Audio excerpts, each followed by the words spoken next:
rau nuôi nâng ni xin đưa khâu sơ ngày được ăn này phăng năn này bị khá phải xì mơ lay lay xuân áo mơ lay lay san này hốt xe thắt là mình còn mơ đây ngồi cơ sơ ông đã mơ đông nâng in nấm mini slow mo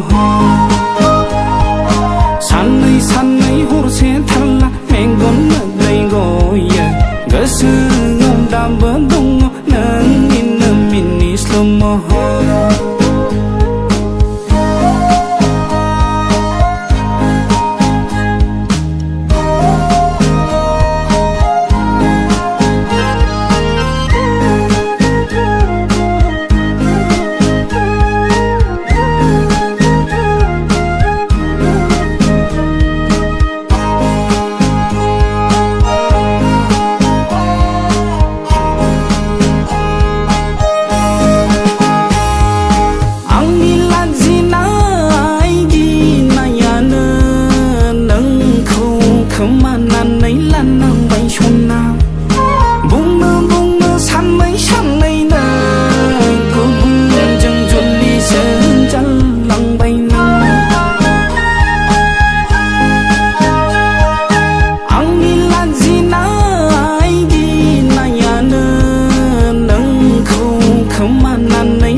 cơ sơ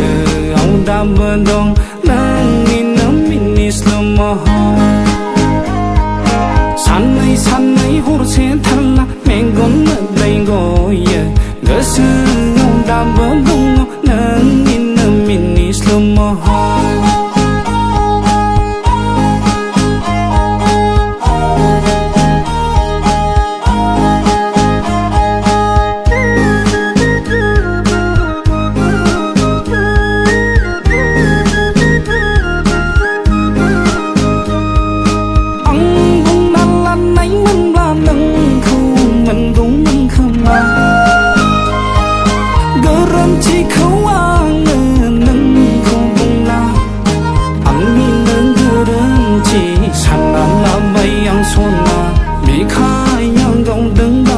phương ga ya ging a khai với chồng mọc ăn ni a xuân na